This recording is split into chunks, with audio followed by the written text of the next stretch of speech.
Tiene la palabra Alejandro. A ti te dejamos al final.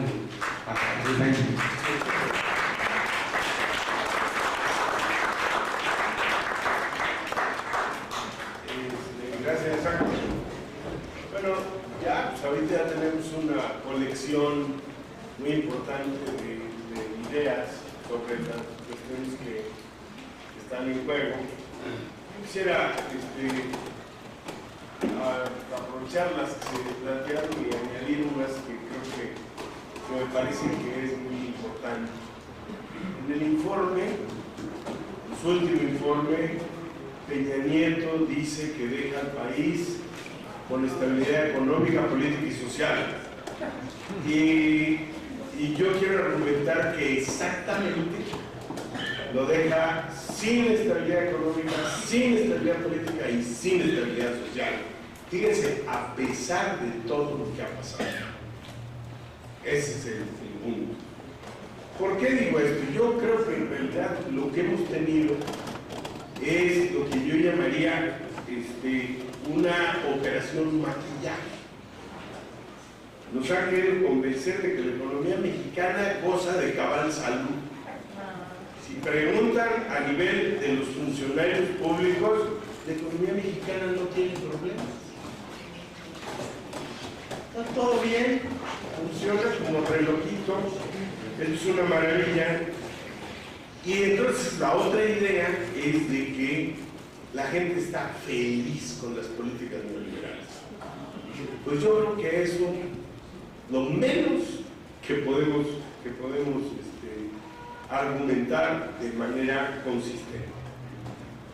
Bueno, a ver, la otra cosa es que yo quiero decir que en realidad el resultado electoral nunca, fíjense lo que digo, nunca puso explícitamente en juego el abandono del modelo neoliberal. Nunca. Bueno, esto es muy importante porque a Andrés Manuel se le considera de izquierda por los grandes empresarios, se le considera de izquierda por el gobierno de Estados Unidos, se le considera de izquierda por sectores de la misma izquierda y por amplios sectores populares. Aunque algunos de los sectores oficialistas prefieren usar el descalificativo populista. Este es el... Bueno, pero llama la atención que todo el mundo lo vea como un peligro izquierdista y que el hombre es un nacionalista liberal consecuente, punto. Nada más. Bueno, esto es muy importante de decirlo, porque si no uno se equivoca de palma. Ahora, la economía mexicana no tiene problemas, pues ahí les va. En realidad empezamos con el asunto de lo que han llamado el estancamiento estabilizador, porque la economía está creciendo a 2 niveles y lo celebran con bombo y platillos. ¡Qué barbaridad, qué maravilla! Y nadie dice a qué nivel, como lo mencionó Gabriel, podríamos crecer o tendríamos que crecer. Eso no está en el debate. Bueno, y lo que dicen es otro asunto, es que se conservan los grandes equilibrios macroeconómicos. Y yo digo, pues ni tan grandes equilibrios macroeconómicos, porque la economía muestra que esos equilibrios macroeconómicos están dándose sobre la base de grandes desequilibrios también en la economía. Por ejemplo, un alto desempleo. Y quiero insistir en esto, porque el problema número uno del país es el desempleo. Número uno. ¿Y cómo se presenta? No, Peña Nieto es el presidente del empleo. 4 millones de empleos. Entonces, fíjense el juego. Están alardeando de las cosas que peor han hecho. Bueno, ahorita voy a aclarar ese asunto un poco más. El deterioro salarial, con todas las cifras que podemos agarrar, las de INEGI, las de Coneval, las de lo que quieran, ¿verdad? Lo que se muestra es que hay un deterioro de los salarios realmente muy, muy importante. Ahora, la inflación está hoy al doble de los niveles de los últimos 5 años, al doble. Claro, pero es que es del 3,5 al 7,5%, no, cambio Venezuela del 1800%, ¿verdad? Entonces, se disparan las comparaciones haciendo extrapolaciones que no tienen nada que ver. Pero aquí es como si ustedes van a la feria y agarran un rifle y le quieren dar a un patito y le cierran un ojo al que despacha. Solo ustedes dicen que van a poner la inflación en 3.5 y sale 7.5, por favor. A eso equivale. Pero aquí se llenan de tecnocracia y se sienten felices, están controlando la inflación, ¿o no? Y ese es un problema importantísimo. El presidente del empleo, ¿qué fue lo que hizo? En realidad lo que hizo es aumentar el registro de empleos formales cuando se estaban precarizando. Se crearon varios millones de empleos, sí, pero de 2 salarios mínimos o un poquito más, y se destruyeron empleos de 5 salarios mínimos y más. Entonces se destruyen buenos empleos y se crean malos empleos. Esto es lo que llamamos la precarización.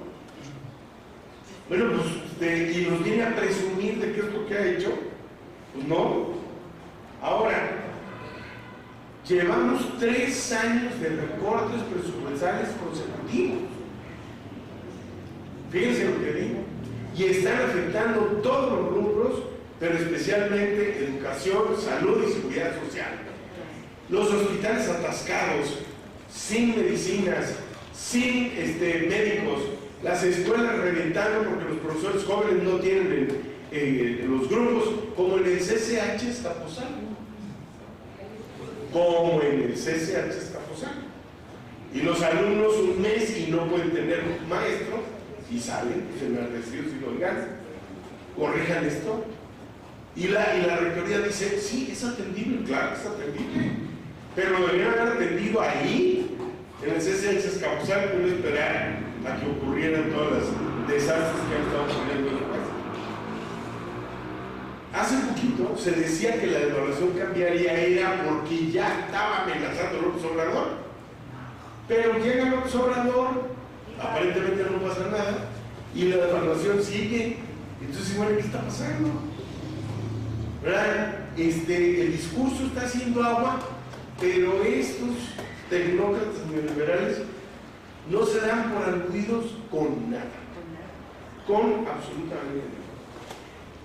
¿El precio de la gasolina va a bajar? Ni las bombas de gasolina bajaron. ¿No? Estamos rondando los 20 pesos por litro de la barata. ¿Cuál? Y Peña Nieto dice que en el 99% de los lugares no subió el precio de la luz. Pues, y que me explique por qué hay una organización nacional en repudio a las tarifas de luz de la Comisión Federal de Electricidad. O sea, están todos locos, se levantaron y dijeron, necesitamos una buena excusa para agitar, y se juntaron todos, que ver los recibos. Esto es una esquizofrenia brutal. Bueno, ya estoy de acuerdo con lo que dijo Malena. Este es un triunfo histórico por varias razones. El nuevo gobierno llega con un gran consenso, etc. Pero en el aspecto económico, apenas, fíjense lo que digo, apenas va a poder hacer ajustes menores. Así como están las cosas. El cambio estructural será todavía un cambio fuertemente condicionado y limitado por los candados del Telecán y por las reformas del Estado que dieron autonomía a un montón de organismos con los cuales hoy hay un refugio del gran capital, empezando por la autonomía del Banco Central y siguiendo por la autonomía del INE, el Instituto Nacional de Evaluación Educativa y el Instituto Nacional Electoral, y etcétera, etcétera. Hicieron una trama jurídico-política que equivale a amarres y candados en aspectos fundamentales, segmentando el aparato estatal. Eso es lo que hicieron. Y entonces ahora pues aquí sabroso que llegue el observador total, a ver si es cierto que es tan chido. ¿Qué es lo que va realmente a poder hacer?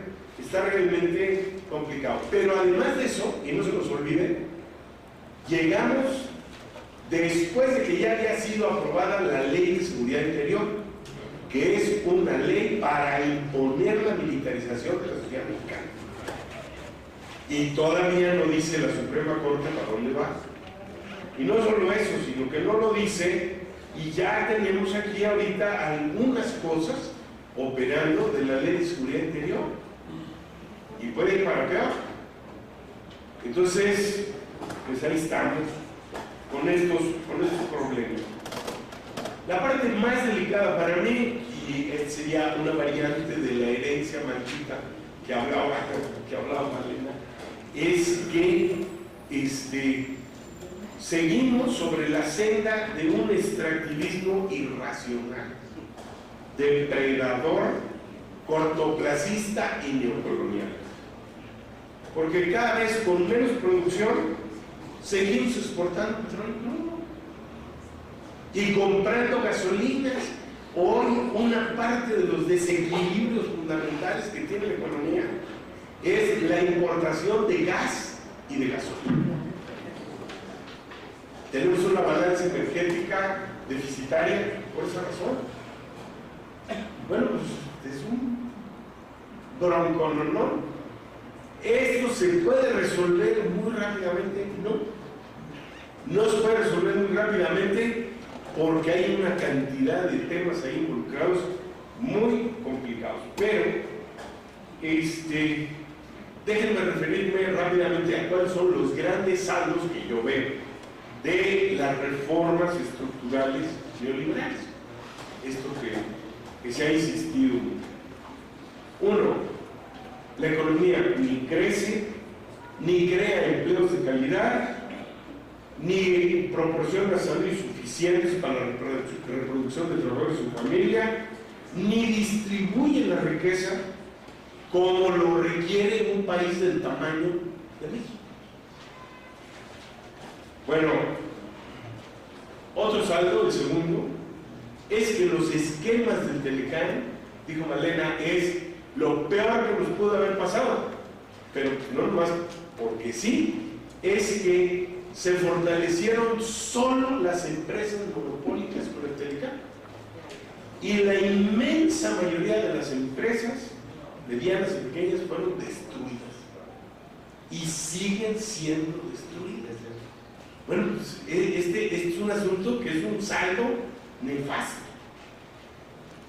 Ahora, el problema es que, aunque ya Trump dijo que el Telecán se acaba, que todavía vamos a entrar en ese tema con más detalle, porque el asunto no es más que diga que se acaba, está más enredado que eso. Pero ya tienen otra alternativa que es el Acuerdo Transpacífico, que es peor o amenaza que la del Telecán, porque implica más apertura y hacer frente a competidores mucho más competitivos y más audaces y más agresivos que Estados Unidos, que son los países de Asia. Entonces, cuando salen por ahí voceros y dicen, ahora les vamos a vender a los asiáticos, y me recuerda al tonto de Fox diciendo, imagínense que podamos venderles a los chinos una tortilla cada uno. Imagínate que nos venden hasta lo que no. Eso es lo que te tienes que imaginar, porque los chinos están entrando a saco, entraron a la puerta de Estados Unidos con todo el Telecán y barrieron. y nos desplazaron incluso a nosotros. Entonces, bueno, pues salgan con la labor de es que ahora vamos a competir con China. No, por favor, bájenle que no, por ahí no va. Bueno, el tercer saldo brutal de las reformas neoliberales es que la guerra contra las drogas ha ensangrentado al país con dinero de Estados Unidos y con recursos presupuestales del gobierno federal, beneficiando al ejército y a la marina sin parar el flujo de drogas y militarizando formalmente la vida nacional. Es increíble. Están comprando misiles porque hay que probar que se puede. Pero si, ¿para qué andan comprando misiles? Que pongan atención, porque hay bancos de aquí que mandan cantidades fenomenales de dinero a lavarse a los paraísos fiscales y no pueden hacer nada. Y el poder nace del dinero. Entonces, mientras no sequen el dinero, ya se puede ir a comprar todas las armas del mundo, que no van a poder. El asunto no va por ahí. Pero el costo para nosotros es brutal. Estamos con un país que vive una crisis humanitaria sin precedentes. Bueno, hay que decirlo, porque los saldos son, en la guerra sucia no llegaron a 1000 y pico de desaparecidos. Ahorita tenemos 35,000 en la última guerra sucia que inició Calderón y que siguió Peña Nieto. Eso no puede seguir. El último saldo es que la continuidad a largo plazo de la economía, aún con neoliberalismo, hoy está cuestionada por la debilidad de las finanzas públicas agobiadas, 1, por el peso del servicio de la deuda, 2, por los recortes del gasto, 3, por la baja recaudación fiscal, que se los tiene que repetir uno con cifras de la OECD. México es un país de baja recaudación fiscal y todo el tiempo se la pasan llorando junto con los empresarios. ¡Ay, qué horror! ¿Cuánto pagamos? Quítenle a los impuestos, por favor. Ese es el gran desafío. Y entonces, y una población que sus condiciones de vida y de trabajo se han deteriorado de una manera brutal. Bueno, pero ¿saben qué es lo peor? Que la inversión privada está asentada en el reino de la especulación. Y entonces, cada vez que parecen niños de pecho, cada vez que quieren un proyecto, vamos a entrar al proyecto, pero en asociación con el gobierno. Queremos además contratos a 30 años. ¡Órale! Y esos son los audaces, los empresarios que están dispuestos a... No, esos quieren seguir pegados a la obra del Estado y no la van a soltar si no llega un cambio definitivo sobre ese comportamiento. Yo les quiero decir que este problema es que nos están diciendo que se recorte el gasto público para que la inversión privada sea el motor de la economía. Se está diciendo desde la época de Salinas. ¿Y dónde está el dinamismo de la economía en base a la inversión privada? Tenemos cerca de 70,000 millones de dólares en paraísos fiscales. ¿Cuál es? Que es dinero mal habido, que son robos, que es corrupción, lo que ustedes quieran. Bueno, entre las medidas que se tienen que proponer es que necesitamos acabar con los paraísos fiscales. Eso no puede seguir porque los limitantes para cualquier gobierno son definitivamente brutales. Bueno, otra parte que va a ser un desafío, a lo mejor ya cuando lleguemos a eso las cosas se pueden cambiar, pero dijo Gabriel que estamos sobre la senda de la gran crisis global del 2007-2008 y que no se ha resuelto y seguimos teniendo problemas. Entonces, si esto sigue, les tengo que decir que ahorita hay dos debates en Estados Unidos que creo que hay que atender. Uno de los debates dice que saco una cita del libro de Meghnad Desai, el economista indio, que dice que a lo largo de su vida profesional había llegado a la convicción de que lo único cierto es que después de un ciclo sostenido de crecimiento tiene una caída, punto. Bueno, Estados Unidos tiene 8 años, casi 9, creciendo de manera sostenida. Apuestas, ¿cuándo cae? No, que se va a hundir, no. El ciclo creciendo se va a acabar. Y va a haber un ciclo para abajo. Y cuando eso ocurra, y ahí viene el segundo debate. El segundo debate, pues acabo de leerme un artículo de Kenneth Raboff que dice que los historiadores cometen un error al decir que los países no quiebran. Y dice, pues sí quiebran. Y Estados Unidos literalmente quebró cuando abandonó el patrono durante la crisis de los 30. Preguntan, ¿y qué tal que ahora con la deuda que tiene y que la sigue alentando Trump, pues que la quiebra está a la vuelta de la esquina? Con todas las implicaciones. Si es eso, pues entonces vamos a tener condiciones extraordinarias en el mundo. Y entonces a lo mejor se abre una posibilidad para pensar el país fuera de los marcos neoliberales. No digo que vaya a pasar, para que luego no vayan a calumniar a la salida. No es pronóstico deportivo, es un análisis de cosas que pueden ocurrir. Esperemos que no, que el escenario sea el mejor, etcétera, etcétera, pero esos son riesgos que ahí están. La situación internacional es adversa. Lo que México firmó en el entendimiento con Estados Unidos es una desgracia. ¿Por qué tiraron la casa por la ventana a cambio de nada? Dándole a Trump una victoria para que la luzca electoralmente, y eso no va a servir para el país. Y entonces necesitamos pensar la política comercial, la política industrial, la política de endeudamiento, la política de financiamiento, todo en una dimensión diferente. Y concuerdo con el doctor Gabriel Mendoza, que dijo, no estamos proponiendo que el capitalismo se acabe mañana. Con una visión netamente keynesiana se pueden mostrar que hay opciones y alternativas menos peores que en esta en la que estamos. Y es lo que habría que sugerirle al gobierno de López Obrador.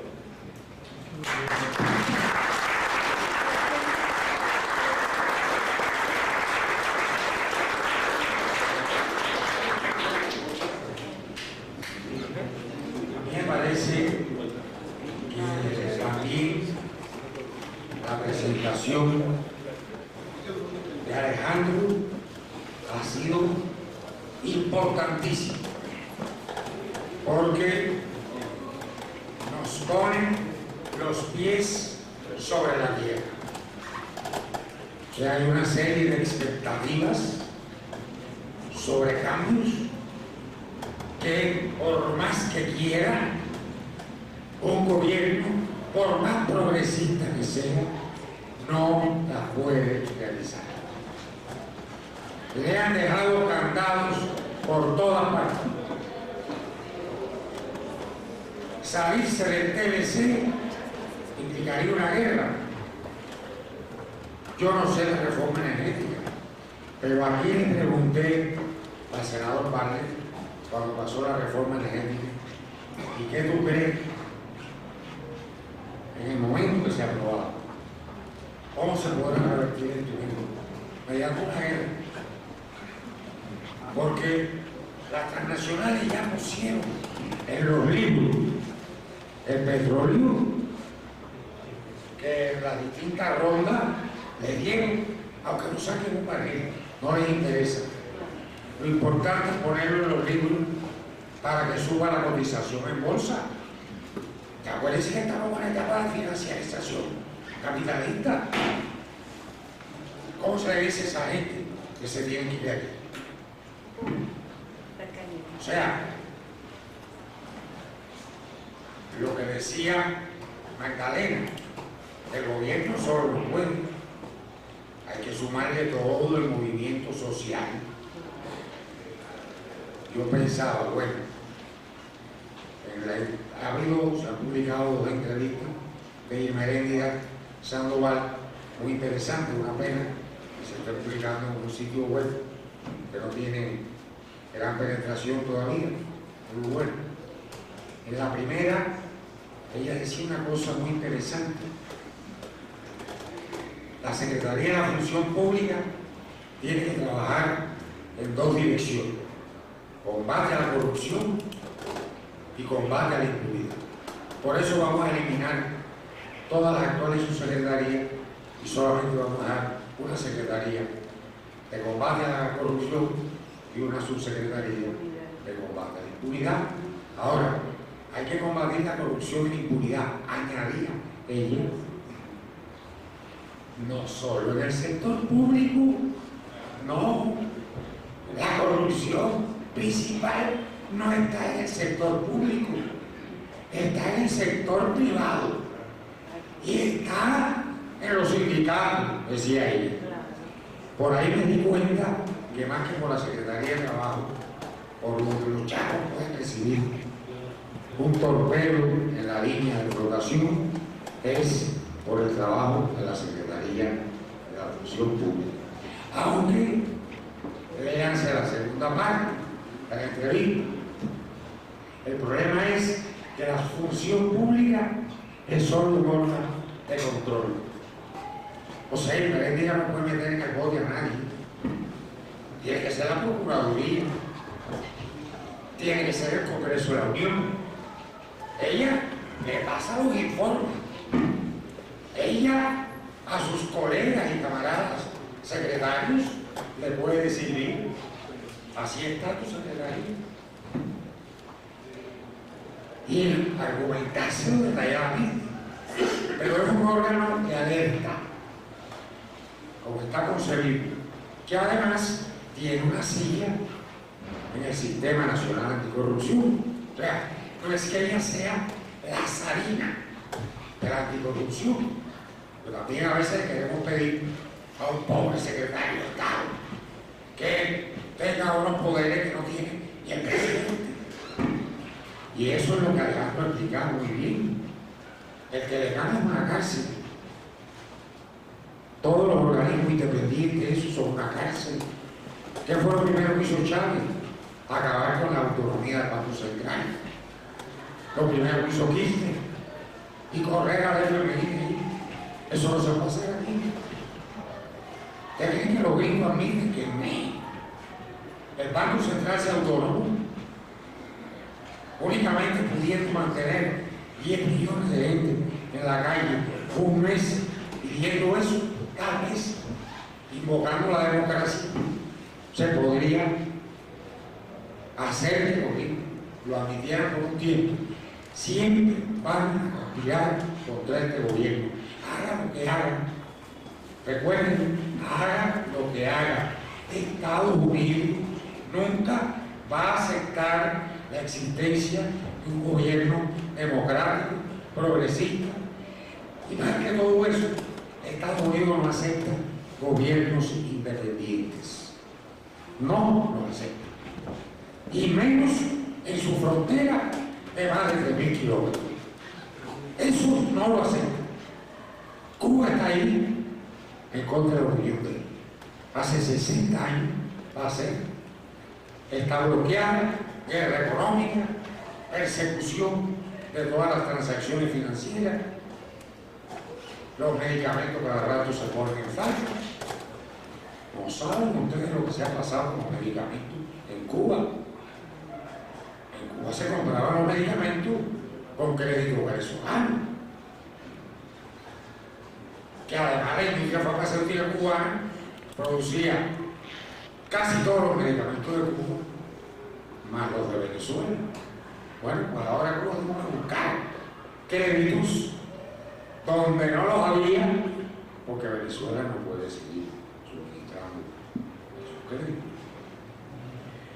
O sea, lo que estoy poniendo este ejemplo es porque el ser independiente y soberano tiene un precio,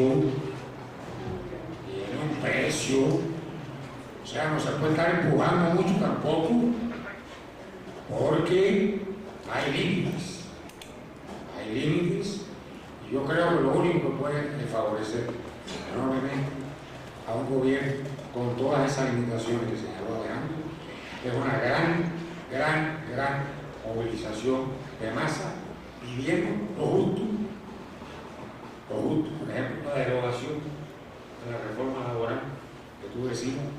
El otro día hoy decía Porfirio Muñoz Ledo que había que acabar con el pago por honorario. Así, digo, de pronto en la Cámara, digo, sí, que acabarlo, porque además privan a los trabajadores de prestaciones, les quitan todos sus derechos. Y algo que es interesante que el presidente de la Cámara de Diputados esté pensando en voz alta una cosa como esta. Bueno, ya me extralimité como moderador, pero Luis Arismendi, y aprovecho para decirles que está a la venta aquí el libro que ya presentamos en una ocasión, Tiempos de Peligro, que está escrito por este caballero junto con Jorge Peña. O sea, es un libro que realmente merece la pena porque le da una visión de la época que estamos viviendo, sus graves problemas de todo tipo, incluyendo los económicos, que son gravísimos. El capital ante la crisis epocal del capitalismo y horizontes de la vuelta del siglo. Los libros están en Promés Usual. Tiene la palabra Miguel. Todo el mundo está por acá otra vez.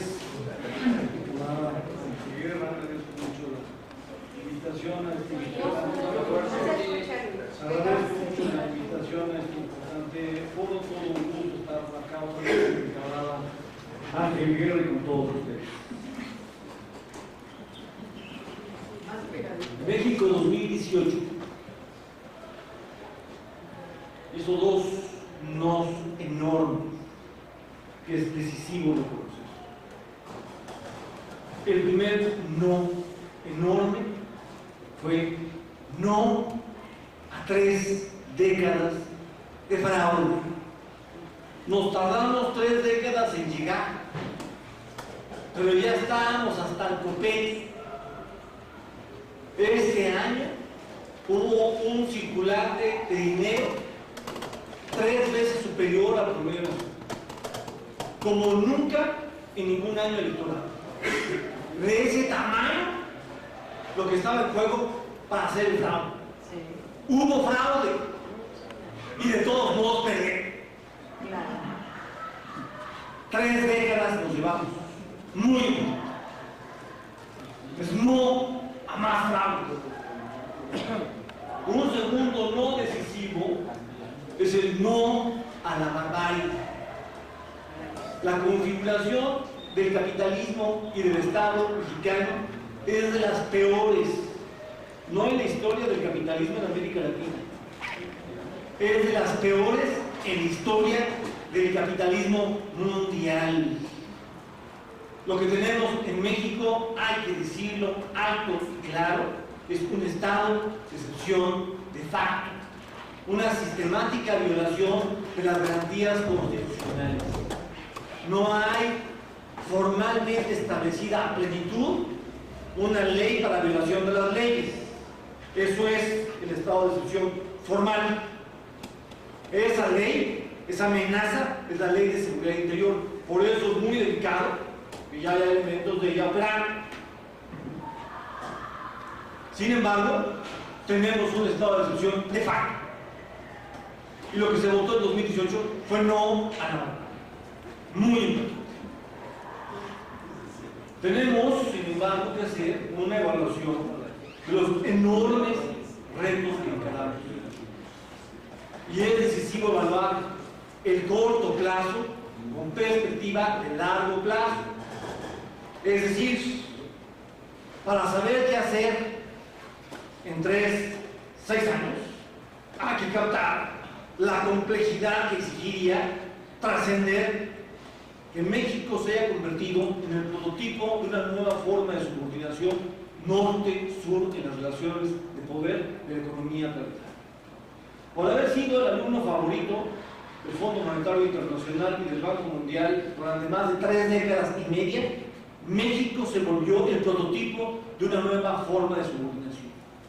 Pasamos de ser prototipo de la soberanía nacional en el siglo XX a ser prototipo de una nueva forma de subordinación. Y aquí es muy importante captar el tamaño de lo que está en juego para que captemos que vale la pena intentar avanzar en este periodo en el que no se puede resolver todo, pero de lo que se podría avanzar hay que tenerlo claro para saber de qué tamaño son los retos que encaramos. Finalmente no fueron 5 años, no es el fenómeno Morena un quinquenio. El fenómeno Morena hay que leerlo en 3 décadas de rechazo a los fraudes. Desde ahí entonces se entiende una tendencia de media duración abajo, donde la sociedad mexicana está en una especie de pedagogía histórica. Estamos convocados a otra historia. Después de que otros países saltaron en América Latina, la tragedia de Colombia y de México, las peores configuraciones del capitalismo en la región. Ya nos convocan, que es nuestra hora, y aquí debería empezar nuestra hora. La transición aterciopelada ya no. Hay que captar el reto que encaramos. La tasa de adversidad se mide por la tasa de compromiso para cambiar el mundo. Construir la libertad no significa admitir la subordinación preconfigurada. Construir la liberación de México exige asumir con perspectiva de largo plazo que se va a hacer a corto plazo. Hay que pensar estratégicamente. Si no pensamos estratégicamente, solo cambia la configuración de la población. Y entonces, si lo vemos así, resulta decisivo el diagnóstico histórico, captar en qué situación nos encontramos, qué está pasando con México.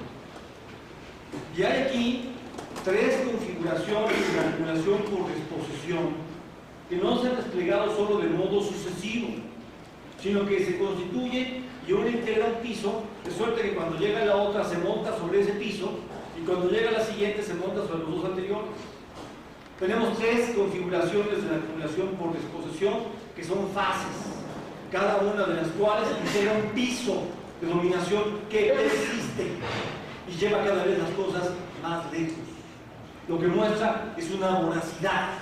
El capitalismo se ha vuelto extremadamente violento en la vuelta del siglo XX al siglo XXI. Y México es un prototipo del capitalismo violento de la vuelta del siglo. Acumulación por desposesión es un término que inventó Dale Harvey. Él abre y cierra, desafortunadamente, la oportunidad de la que convoca su propio concepto. Abre porque está indicando la expresión acumulación por desposesión, que aquí hay algo nuevo, más agresivo que las formas regulares de funcionamiento de la acumulación capitalista. Por supuesto, el capitalismo está pasando a apropiarse de bienes que nunca había tenido. Pero no solo, como Harry se opone al concepto regular de acumulación y cree que la acumulación por desposesión desplaza la acumulación capitalista a los mecanismos regulares de explotación de los trabajadores, cierra la riqueza de su propio concepto. En verdad, una cosa no niega a la otra. La desposesión de bienes comunales, de bienes públicos, de bienes genéricos, la desposesión de bienes públicos, porque México se convirtió en el primer país en privatizar todas las empresas estratégicas sin invasión militar como Irak. La privatización de bienes comunales, porque tenemos entregado más de la mitad del territorio para explotación de transnacionales en la minería a cielo abierto. La expropiación de bienes genéricos como el agua, que son de posesión del género humano, porque México es el país número 1 en la mercantilización del agua. La privatización de bienes públicos, genéricos y comunales, no niega la explotación de los bienes. Se articula en el complementario. Pero ya una acumulación por desposesión indica la presencia de violencia económica anónima y de violencia política destructiva. El capitalismo de la vuelta del siglo no tiene llenadero. Va con una voracidad que viola las leyes de funcionamiento del capitalismo del siglo XX y quieren más. Y llegaron a un nivel y no se llenan y quieren más. Y llegaron a ese nivel y no se llenan y llega la política de eso. Así tenemos 3 configuraciones de regulación por disposición sucesivas, muy violentas, que hay que identificar para reconocer el reto que tenemos acá. Entre 1982 y 1988 se fundó en México lo que cabe llamar la acumulación por disposición del salario nacional. Se repitió en México lo que acababa de suceder en el sexenio previo en Argentina con Videla. Una explosión de la deuda externa que se paga con financiamiento de la deuda externa, que se paga con golpazo al salario nacional. En Argentina, si se revisan los bloques de los principales desaparecidos, son principalmente obreros sindicalizados. Fue con golpazo brutal al salario que se pagó la deuda externa. La deuda externa es un mecanismo de dominación. El Estado se endeuda, se enriquece unos cuantos en la burguesía interna y en la burguesía transnacional, pero la deuda la paga la nación. Es un mecanismo de poder. En 1982 se generó la acumulación por disposición del salario nacional. Entre el 82 y el 87 se echaron para atrás 3 décadas y media de descenso del salario mínimo. Y ese proceso continuó. Actualmente, la brecha del salario mínimo entre México y Estados Unidos es brutal. Los salarios mínimos mexicanos y estadounidenses son respectivamente $0.5 y $7.00 por hora. Si se toma en cuenta los salarios en el sector manufacturero, ven que mientras en China se triplicaron los salarios, en China, pues así que son un chinerío porque son 6% de la población mundial, y la competencia en el mercado laboral permite la caída del salario. En China los salarios se triplicaron en 2005 y 2016. Y allí se triplicaron y acá se siguieron hundiendo. Pasaban de 2.20 a 2.10. Es brutal. La sobreexplotación de la fuerza de trabajo en México es peor que en Chile. Y para que quede claro que estamos hablando, no solo es un golpazo al salario, es un golpazo inédito a la jornada laboral. México está por detrás de las luchas de Chicago de finales del siglo XIX.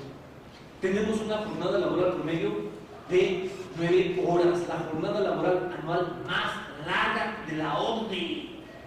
La jornada laboral promedio de la OCDE anda en 1.763 horas. Estados Unidos, que es una perla, está en 1.783, o sea, no respetan la jornada media laboral de la OCDE.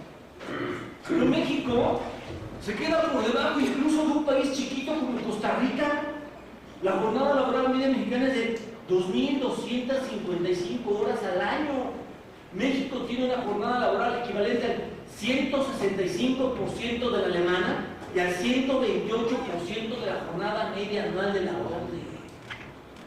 Golpazo al salario mínimo y golpazo a la jornada laboral, con violación al derecho internacional. Tenemos una reforma laboral que viola el derecho internacional. El salario mínimo viola los acuerdos internacionales firmados por el gobierno mexicano, como la Declaración Universal de los Derechos Humanos o el Pacto Internacional de los Derechos Económicos, Sociales y Culturales. La reforma laboral tiene que ir para atrás porque se están violando los derechos internacionales. Pero además nos hemos convertido en un prototipo en la privatización de las pensiones. Tuve el gusto de publicar en el número 32 del Mundo Siglo XXI, lo pueden ver en internet, allí en Russell, un ensayo muy breve, muy bien hecho, de la historia de las privatizaciones, de las pensiones en el continente americano. Russell muestra que el estreno de la privatización de las pensiones comenzó en Chile con el golpe de Estado de Pinochet y luego avanzó con las dictaduras militares en Argentina y en Bolivia. Cuando en Argentina y Bolivia ya iban de regreso al control público de las pensiones con los gobiernos postliberales, en Estados Unidos se fue más lejos que lo que venía en Chile, y después de Estados Unidos, ¿quién creen que se llevó la cabeza de la privatización de las pensiones? México. Es impresionante lo que pasa en este país. Porque nos roban las pensiones, se las queda el capital privado, la usan para inversiones como el aeropuerto. ¿Ah? Si van a la bolsa y pierden, adiós. Si van a las ganancias extraordinarias aceleradas, tocan migajas. Es impresionante. Esto se tiene que ver. Acumulación por desposesión del salario nacional. Ya no solo es explotación de plusvalía. Porque en México no ha habido caída de la productividad. Ha habido aumento de la productividad. O sea, una cosa es que el PIB no crezca y otra cosa es que la tasa de plusvalía no crezca. La tasa de plusvalía ha estado creciendo. Pero no, la economía tiene un problema porque hay una desindustrialización estratégica subordinada al capital transnacional. Pero la exportación sobre la fuerza de trabajo ha aumentado. En este contexto, además, expropiación nacional y además expropiación de la sociedad. Es brutal. Acumulación por disposición de salario nacional. 1, 2. Entre el 88 y 2006, teniendo el TLC como su punta de lanza, por eso es la peor tragedia de México. Malena lo dice muy bien. México se volvió prototipo de una nueva forma de subordinación norte-sur. Construimos cada uno por su cuenta y lo dividió el concepto de subordinación global, que luego nos dimos cuenta que llamábamos igual, a una nueva forma de dominio. Julio se refería a la subordinación de México a la globalización. Yo me refería a la subordinación de los núcleos estratégicos de los sectores económicos. Petróleo, gas, biodiversidad, agua, alimentación, banca, educación. Todo aquello de lo que depende el desarrollo económico de un país está intervenido por el capital privado. No solo por el capital privado extranjero, por el capital privado nacional, pero antinacionalista. Porque un nuevo tipo de burguesía mexicana se subió al tren de la acumulación por disposición. En México ya no existe la burguesía nacionalista. Eso ya, bye.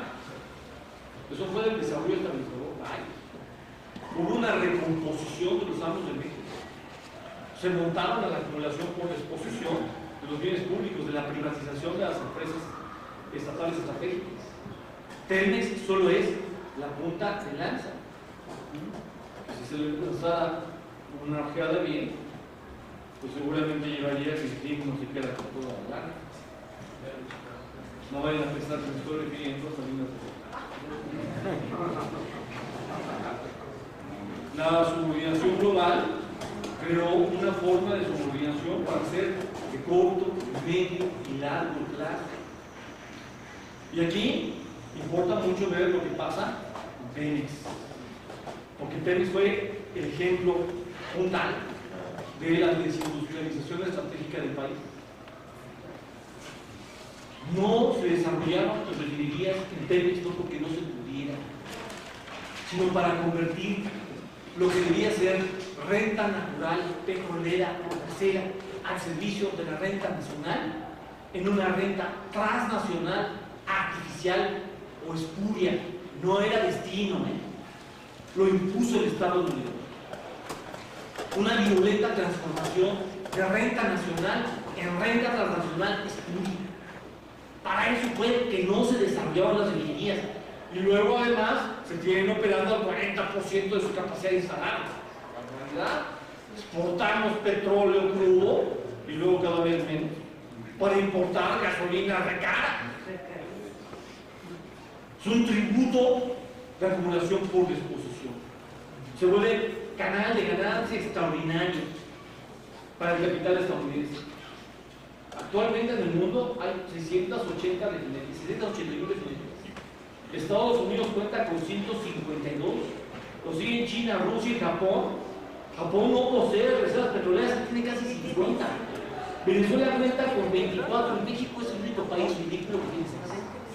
Es el único país petrolero, es el único país con reservas petroleras que tiene ridículamente 6 reservas. Es impresionante. Pero vean, la producción de petróleo ha disminuido 34% en los últimos 2 años, 10 años. Se extraen 962.000 barriles diarios menos. Y el informe de la Agencia Internacional de Energía, muchas gracias, en 2016, dice que la declaración continuará hasta 2019 para elevarse a 2.4 mil barriles diarios hasta que se produzcan los 34.1 millones. Pero será hasta 2040 si se avanza en la reforma energética y la privatización de las reservas. Muchas gracias. Solo nos recuperamos y nos seguimos entregando.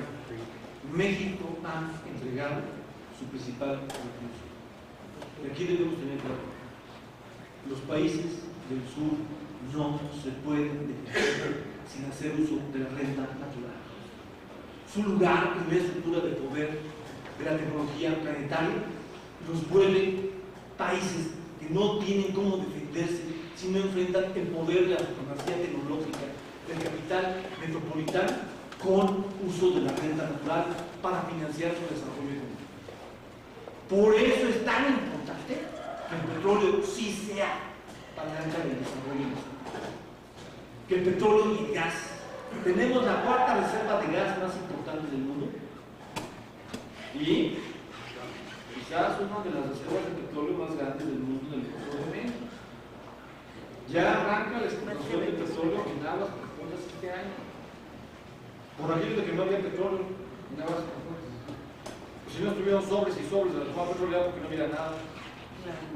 ¿Sabían ellos, las transnacionales estadounidenses, antes que en México, como en tiempo de Echeverría, en qué consisten los recursos petroleros de México? La privatización de las reservas y la renta transnacional espuria en México es brutal. Solo para que se vea. En el peor momento del Estado neoliberal de Bolivia, las transnacionales del gas se llevaban el 80% de la renta internacional. Bolivia se quedaba con el 20%. Llegó Evo y se las volteó. Y se quedaron, porque 20% de la renta gasera sigue siendo muchísimo. Calculaban que iban a tratar a Evo, felizmente no podían. Bueno, eso fue en el peor momento de Bolivia. ¿Saben cómo se firmaron los contratos con las transnacionales? En México, los contratos firmados con las transnacionales, según dijo Mesmacher en el 2014, su ciudad de Hacienda, eran, si nos dejaban, muchas gracias, el 10%. Al final ha salido el 5%, y en verdad ni eso, porque la Comisión Nacional de Hidrocarburos no se va a poner a revisar cuánto petróleo y gas sacan las transnacionales del Golfo de la cuenca de México. Es impresionante. Al mismo tiempo tenemos una transición energética bloqueada, porque en México el parque vehicular es un parque basado en gasolina. En Europa, ya muchos países que tienen más o menos el 50% de automóviles híbridos. En Japón, el 70%. Y en México los automóviles híbridos cuestan el doble que en Estados Unidos. Es una transición bloqueada. Una transición urgente en el marco del sobrecalentamiento planetario y sin embargo es una transición bloqueada. México pasó de ser prototipo en la seguridad alimentaria a ser prototipo en la subordinación alimentaria. Según la FAO, ocupamos el 3er lugar en la exportación de cereales, pero exportamos frutas y hortalizas. Somos súper dependientes de los precios internacionales de los cereales. Cada vez que nos sacan de el mercado mundial, por favor, eso es una grilla. ¿Por qué tenemos que andar dependiendo de los precios internacionales? Si hubiera producción nacional suficiente, ¿vale? Para lo que fuera, alimentos y gasolina. tenemos una acumulación por desposesión financiera brutal. El FOBAPROA se activó en el 99, calculando que México crecería 4% del PIB anual, pero ¿cómo ha estado creciendo en el 2%? Pues el FOBAPROA apunta a abarcar mínimas con el 2076 o más allá. Los millennials van a heredar esta deuda, no a sus hijos, a sus nietos. Para rescatar los bancos, el Estado mexicano emitió en 1998 una deuda correspondiente a 600,000 millones de dólares. Es decir, 18 veces arriba de los ingresos obtenidos por privatizar la banca. Todo un negociazo.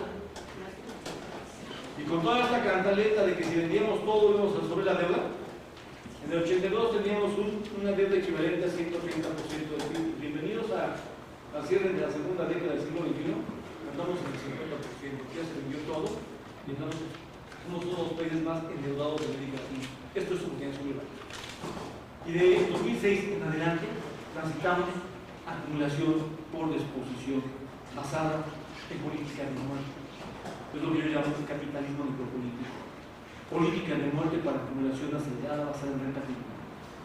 Tributo por circulación de personas, tributo por circulación de mercancías, tributo por negocio instalado, tributo por circulación de drogas, tributo por datos de blancas, tributo por mercado negro de armas, tributo por mercado negro de órganos, tributo por mercado negro de niños. Este país no.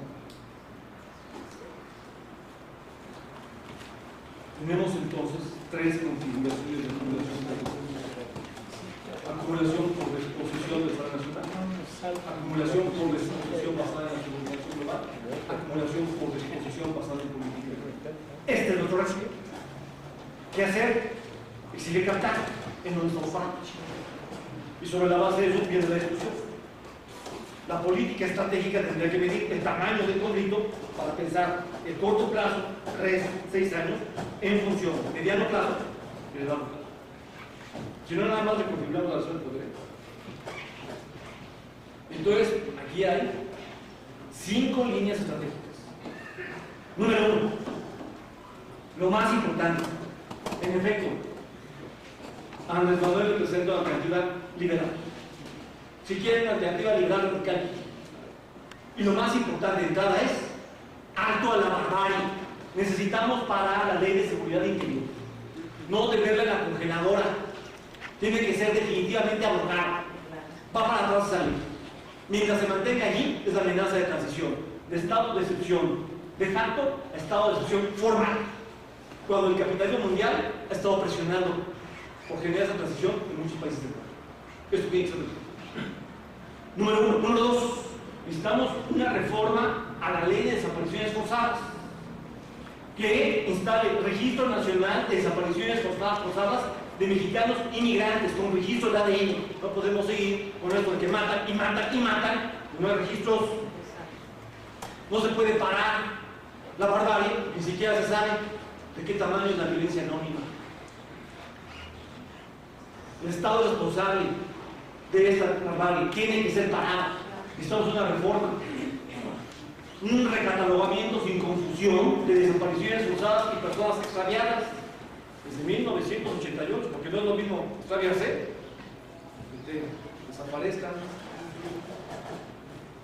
Necesitamos un tribunal civil especializado en desapariciones forzadas.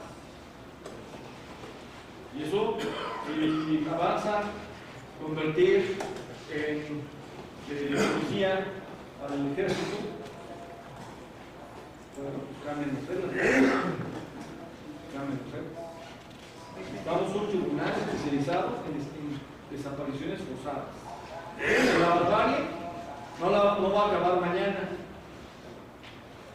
pero hay que poner algo. Esto exige una reforma electoral que garantice observación de las elecciones, observación ciudadana de las elecciones y evaluación civil independiente de los procesos electorales, como sucede en otros países. Tiene que organizarse que la sociedad mexicana participe en vigilar las elecciones. Solo hasta que controlemos los procesos electorales se van a acabar los fraudes. El país necesita auto-organizar su país. Este año, la Red Universitaria Ciudadana por la Democracia, por ejemplo, hizo la propuesta de la tecnología blockchain, que el registro de los datos quedan articulados de tal manera que entre la información final de las casillas y el manejo de la información por el INE, pues se volvía muy difícil alterar los datos.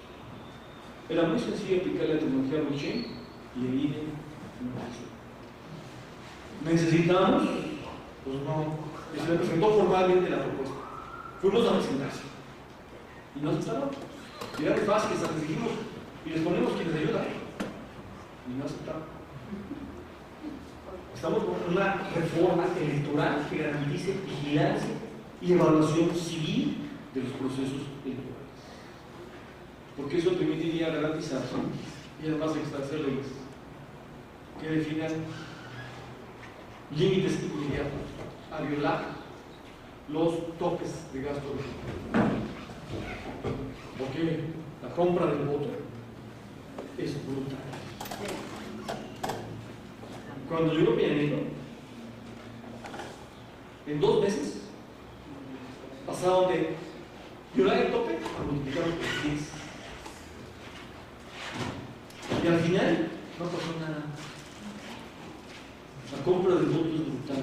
Hay quienes calculan que ahora este año necesitaban comprar 30 millones de votos. Y de todos modos, eso tiene que determinarse. Estamos en una reforma electoral que ciudadanice los procesos electorales. Foros de discusión sobre reformas a la ley de desapariciones forzadas y a las leyes electorales. Necesitamos, sí, avanzar en el sector energético. Qué bueno que hay el proyecto de una refinería. Muy importante dejar de depender de refinar en el extranjero vendiendo petróleo, porque ni siquiera lo que hacen es llevar el petróleo nuestro a que lo refinen en el extranjero. No, se vende el petróleo para luego importar gasolina y hay que pagarles que no dan, además de que nos la refinan. Es brutal la expropiación. Tienen que evaluarse los contratos de los bloques que han sido objeto de licitación. Eso llevaría a los altos funcionarios y presidentes que tienen empresas que han salido beneficiadas. Pero también debería llevar a renegociar los términos de distribución de la renta diferencial. En la Constitución mexicana sí hay artículos que dicen que cuando se ha actuado en contra del interés nacional se puede revertir eso. Entonces, bueno, sí, ya están firmados los contratos, pero también están violando la Constitución. O sea, hay un marco en el que, mira, en el fondo, lo que habría que hacer es recuperar el control, pero si la población lo da, tienes que modificar los términos de distribución de la renta diferencial, porque es brutal. No podemos seguir con esto de 5%. Si México se tira el 5% de la renta fosilista, van al desarrollo nacional. Son 6 años. O sea, es un suspiro, es un poco. Y esta es una tarea prioritaria. Modificar los términos de distribución de la renta diferencial entre el Estado mexicano y las corporaciones privadas, no solo transnacionales. Es muy importante recuperar la autoproducción nacional de alimentos. Aquí hay propuestas interesantes para financiamiento al campo en función de articulación con recuperar la soberanía nacional alimentaria. Esto se puede lograr porque México, el país joven del maíz, tiene todas las posibilidades económicas de recuperar su soberanía alimentaria. En el siglo XX podía haber pobreza, pero la soberanía alimentaria garantizaba que no se moría la gente de hambre. En el marco de la subordinación alimentaria empezamos a tener muertos por hambre en zonas de pobreza rural. Entonces, estamos parar el capitalismo necropolítico y el estado de excepción, revertir la ley de seguridad interior, reforma a la ley de desapariciones forzadas, reforma a la ley electoral con ciudadanización de los procesos electorales. Necesitamos renegociar al menos los términos de distribución de la renta diferencial, avanzar en la soberanía alimentaria. El programa Jóvenes con Escuela y Jóvenes con Futuro, los programas que son los dos pilares de la estrategia Jóvenes Construyendo el Futuro, son importantes porque se trata de intentar absorber a los jóvenes que ni trabajan ni estudian, pero hay que afinarlos. Miren, por ejemplo, hay que afinarlos. El programa Jóvenes con Futuro unirá a 2.3 millones de jóvenes quienes recibirán un pago de 3.500 pesos al mes para capacitarse en empresas bajo la figura de aprendices. El costo total del programa será de 180.000 millones de pesos, una cantidad ligeramente superior a los 106.525 millones de pesos aprobados en el presupuesto 2018 para todo el gasto social. Prospera, pensión de adultos mayores, apoyo a madres solteras, guarderías, compras de leche, etc. Pero este programa tiene puntos débiles importantes. Número uno, nada garantiza, porque el dinero lo van a recibir las empresas y le van a pagar ellos a los jóvenes. A los jóvenes, nada garantiza que no despiden a un trabajador más grande de edad para contratar a un joven recibiendo financiamiento del programa para ahorrarse pago de salario. Nada garantiza que después estos jóvenes serán contratados. Y más importante, se parte de la premisa de que el problema de la inserción en el mercado laboral es falta de capacitación. Cuando en México lo que tenemos es que a mayor nivel educativo de los jóvenes, mayor tasa de desempleo. O sea, la sobreexplotación de la fuerza de trabajo pues, está detectada en toda su extensión para poder diseñar una política laboral que contrarreste la acumulación brutal por desposesión salarial y en la jornada laboral que estamos viviendo en el país. Es muy importante la oportunidad que tenemos abierta, pero necesitamos pensar en términos, pensar en una transición estratégica. El proyecto Estado contrahegemónico no se construye en 6 años. No va a ser responsabilidad de Andrés Manuel López Obrador verificarlo, va a ser responsabilidad de la nación. Sí. Para verificarlo necesitamos tener claro el enorme tamaño del desafío. Y lo que se puede pelear a 6 años, 3 y 6 años, tiene que ser evaluado en función del enorme tamaño del desafío que cae. México en el siglo XXI se merece otro futuro. Ya basta. Muchas gracias.